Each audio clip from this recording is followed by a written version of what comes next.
ছবি ছাড়া কারো কোনো অস্তিত্ব নাই। তা আমি এটাকে খণ্ডন করতাম যে আমি এটা মানতে পারি না। আপনি চেতলায় বাস করেন, আপনি মমতা ব্যানার্জির কালীঘাটে বাস করেন, তো সেখান থেকে আপনি বলেন যে মমতা ব্যানার্জির ছবি ছাড়া অস্তিত্ব, কিন্তু আমার যে অস্তিত্ব আছে আমি সেটা প্রমাণ করেছি যে আমার নিজের প্রতীকে দুটো সিটে, একটা 29,000 আর একটা বিজেপিকে 29,000-এ হারিয়েছি 9টা, আর তৃণমূলকে 42,000, আর রেজিনগরে বিজেপিকে 59,000 আর তৃণমূলকে 81,000 ভোটে হারিয়ে, তাই আমি নিজের মন থেকে বিধানসভায় মিষ্টি নিয়ে এসেছিলাম। সেই মিষ্টি বিধানসভার আপনারা সহ, বিধানসভার কর্মচারী সহ বিধানসভার অনেক বিধায়কই খেয়েছেন, আমার খুবই ভালো লেগেছে। কিন্তু আমি শুধু ওই একটা শব্দ বলেছি বলে যখন তৃণমূলের বিরুদ্ধে বললাম সেই ভাষাটা অনেক মিষ্টি ছিল, আর যখন বিজেপির বিরুদ্ধে বললাম তখন সেই ভাষার জন্য আমাকে কোনো সময় 4 ঘন্টা, কোনো সময় রেজিনগর 4.5 ঘন্টা, কোনো সময় শক্তিপুর একজন এএসআই সে আমাকে এত জ্ঞান দিচ্ছে, আমি তো অবাক হয়ে গেছি। আমি তার লাস্টে বলেছি যে ভাই তুমি জন্মেছো কোন ইয়ারে? তাহলে 1983। আলাম 1982 সালের 13 জুলাই থেকে আমি পলিটিক্স করি। সাত্তার সাহেব তখন বিরোধী দলনেতা, পরে অতীশ বাবু বিরোধী দলনেতা হয়েছিল। আমার লম্বা ক্যারিয়ার পলিটিক্সে। তোমার মতন অফিসার তোমার যেদিন পৃথিবীতে মুখ দেখনি জন্মাওনি সেদিন থেকে আমি পলিটিক্স আছি, তুমি আমাকে জ্ঞান দেবা? আজ পর্যন্ত মিথ্যাবাদী মুখ্যমন্ত্রী তার দপ্তর আমাকে কানা করিয়ে দেয়। এই তো আমরা ভুক্তভোগী, এই তো আমরা রাজনীতি করতে গিয়ে আমাদের কি অ্যাডভান্টেজ পেয়েছি আমরা আজও জানি না। লড়াই করে বেঁচে আছি, লড়াই করে বেঁচে থাকবো। এই বর্তমান মুখ্যমন্ত্রীকে আমি অত্যন্ত 4 ডিসেম্বর 2025 যেদিন আমাকে ডেকে স্টেডিয়াম মাঠ থেকে আমাকে অপমান করে সাসপেন্ড করলো, ববি হাকিম এখান থেকে সাসপেন্ড করলো, সেদিন আমি প্রতিজ্ঞা করেছিলাম মমতা ব্যানার্জিকে এক্স করব আর অপোজিশন লিডারকে আগামী দিনে মুখ্যমন্ত্রী করব।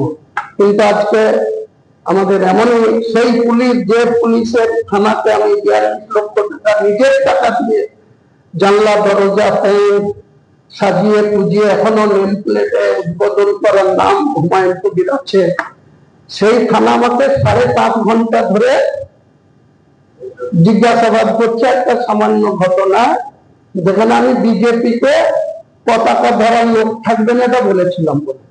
আর যে শব্দের জন্য আজকে আমাকে এত পেরেশানি করছে, আমি অন্তত পক্ষে ইলেকশন কমিশনের আন্ডারে আমি নিজে 2টো সিটে কন্টেস্ট করেছিলাম, আপনারা জানেন, 74 নওগাঁ আর 70 রেজিনগর।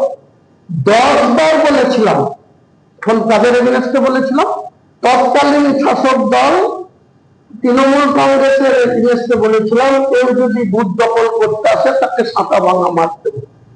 তখন তো এই ভাষাটা যে এত কড়া, এত খারাপ, এত পেটো, তখনকার leader of the opposition election কমিশনের কাছে একটা অভিযোগ করেননি, বা তখনকার এনসিসি যারা মেনটেন করেছে তারা কেউ বলেনি যে হুমায়ুন কবির তুমি এত বাজে ভাষা ইলেকশনে তোমার ভোটের ফায়দা নেওয়ার জন্য বা তুমি ইলেকশন কমিশনকে কেন এত ইগনোর করছো। আমাকে তো কেউ সেন্সার করেনি বা আমাকে একটা নোটিশ ধরাই।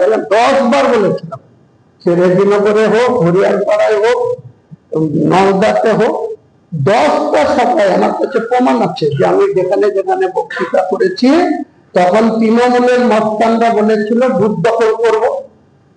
আর যেদিন 13 তারিখে এখানে শপথ নিতে এসেছি, মাননীয় মুখ্যমন্ত্রী বিধানসভায় 9 তারিখে মন্ত্রী হিসেবে মুখ্যমন্ত্রী হিসেবে শপথ নেওয়ার পর 13 তারিখে বিধানসভার সদস্য শপথ নিয়েছে, আমিও সেদিন নিয়েছিলাম। এই বিধানসভার লবিতে দাঁড়িয়ে আসানসোল এবং পূর্ব বর্ধমান, পশ্চিম বর্ধমান, বাঁকুড়া, পুরুলিয়া অন্তত 30 জন বিজেপির নবনির্বাচিত বিধায়করা আমাকে জড়ি জড়ি ধরে বলেছিল যে আপনার এই ডায়লগ ছাতা ভাঙা মার, ওই সাহসে আমরা কিন্তু তৃণমূলের বিরুদ্ধে ভোটটা করতে পেরেছিলাম এবং ভোটে জিতে আসতে পেরেছি। আমাকে অনেকে পায়ে হাত দিয়ে প্রণাম করেছে, কেউ জড়িয়ে জড়িয়ে ধরেছে, এবং আমি আপনাদের মনে আছে আমি নিজের থেকে কেউ আমাকে আনতে বলেনি। আমি বিধানসভায় নিজের পার্টিতে নিজের যোগ্যতায় ওই ববি হাকিমকে জবাব দেওয়ার জন্য, কারণ ববি হাকিম আমাকে প্রায় বলতো যে মমতা ব্যানার্জির ছবি ছাড়া কারো কোনো অস্তিত্ব নাই। তা আমি এটাকে খণ্ডন করতাম যে আমি এটা মানতে পারি না। আপনি চেতলায় বাস করেন, আপনি মমতা ব্যানার্জির কালীঘাটে বাস করেন, তো সেখান থেকে আপনি বলেন যে মমতা ব্যানার্জির ছবি ছাড়া অস্তিত্ব, কিন্তু আমার যে অস্তিত্ব আছে আমি সেটা প্রমাণ করেছি যে আমার নিজের প্রতীকে দুটো সিটে, একটা 29,000 আর একটা বিজেপিতে 29,000-এ হারিয়েছি 9টা, আর তৃণমূলকে 42,000, আর রেজিনগরে বিজেপিকে 59,000 আর তৃণমূলকে 81,000 ভোটে হারিয়ে, তাই আমি নিজের মন থেকে বিধানসভায় মিষ্টি নিয়ে এসেছিলাম। সেই মিষ্টি বিধানসভার আপনারা সহ, বিধানসভার কর্মচারী সহ বিধানসভার অনেক বিধায়কই খেয়েছেন, আমার খুবই ভালো লেগেছে।